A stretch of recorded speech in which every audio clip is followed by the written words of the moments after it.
ভাই ফেসবুকে এক ধরনের কমেন্ট করা পাবলিক আছে, अच्छा মানে নর্মাল যারা কমেন্ট করছে, মানে ভিডিও না দেখেও কমেন্ট করে দিচ্ছে, সেটাও আমি বুঝলাম, ততদূর পর্যন্ত মেনে নিলাম, কারণ এটা একটা লোক দেখানো ব্যাপার আছে। ठीक है কিন্তু ভাই এই যে যখন নর্মাল ছবি পোস্ট করছি, সেই মানুষটা কিন্তু আমাকে চেনে না। নর্মালি যারা চেনে তাদের কথা আমি বাদ দিলাম, কারণ তারা ইয়ার্কি মারতে পারে। बात तो सही है। ভাই সে আমাকে চেনে না, হট করে আমার ফেসবুকে ছবি দেখে কমেন্ট করে দিচ্ছে দারুণ পোস্ট।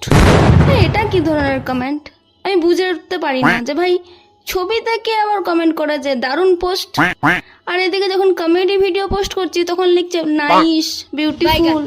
ভাই কমেডি ভিডিওতে কে নাইস বিউটিফুল কমেন্ট করে? আমি মানে মানুষের কমেন্ট দেখে সত্যি অবাক হই, বাট কিছু বলার নেই। তোমরা যে কমেন্ট করো সেটাই অনেক বড় পাওনা আমার তোমাদের কাছ থেকে।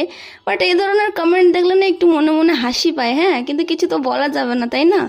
তো তোমাদের কাছে আমার একটাই রিকোয়েস্ট, পারলে তোমরা একটু সুন্দরভাবে কমেন্ট করো, মানে গঠনমূলক কমেন্ট বলতে কি সেই ভিডিও রিলেটেড বা ছবি রিলেটেড কমেন্ট করো, সেটা পড়তে আমাদেরও ভালো লাগবে, আর আমরাও ভীষণ উৎসাহ পাই এইসব কমেন্ট দেখলে, যারা রিলেটেড কমেন্ট করে। তো সবাইকেই থ্যাংক ইউ।